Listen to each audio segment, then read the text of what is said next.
Dan saudara, sektor digital semakin booming karena pandemi. Namun ada kelompok yang seringkali dianggap gaptek, lansia misalnya, yang masih saja terus meraba agar tidak tertinggal cepatnya kecanggihan teknologi.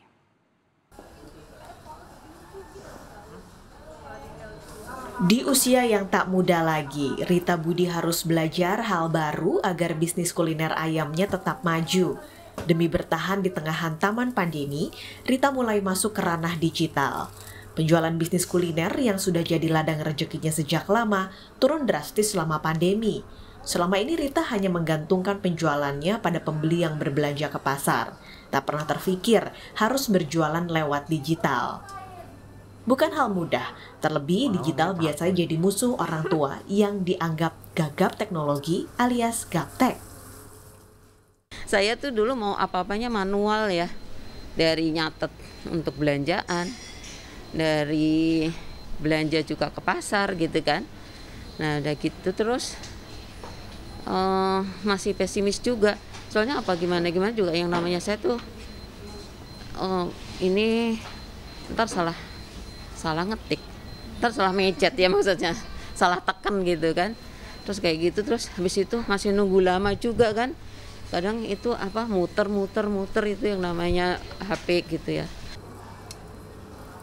Semenjak berjualan lewat digital, penjualan bisnis kuliner Rita perlahan mulai membaik. Tercatat keuntungan gerai makanan miliknya kini naik 15% setelah berjualan lewat digital. Waktu awal-awal itu memang waktu toko tutup segala dan kita masih mencari-cari seperti apa, itu memang omset memang turun sampai sekitar 40%-an ya. Tapi setelah itu lama-lama banyaknya orang-orang yang pada juga mengenal kami ya, mengenal kita gitu, itu makin banyak tuh orang yang pesen gitu ya. Udah gitu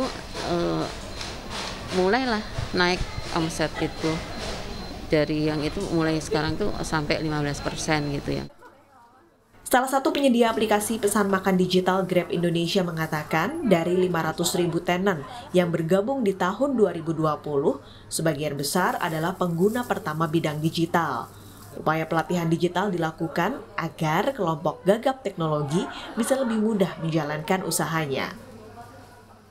Kepada para lansia yang mungkin gitu kan susah untuk mengerti untuk bagaimana caranya mendigitalisasi toko mereka atau warung mereka atau restoran mereka gitu.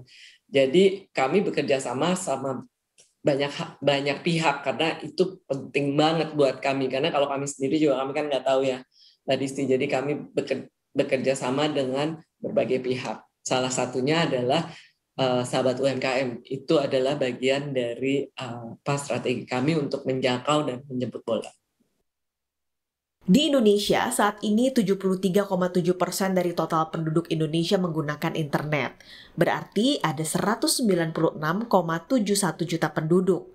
Dengan semakin bertumbuhnya pengguna internet, tingkat literasi digital jadi PR. Survei Literasi Digital Indonesia 2020 menunjukkan literasi digital Indonesia berada di poin 3,47 dari skala 1-5.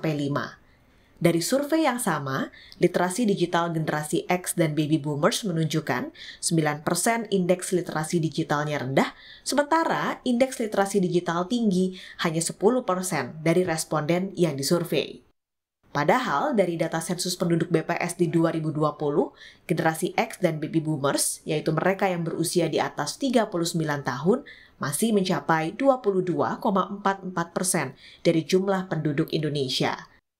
Di tengah perkembangan teknologi, digitalisasi usaha menjadi hak setiap orang, termasuk generasi baby boomers yang cenderung dicap gagap teknologi. Tim Liputan Kompas TV.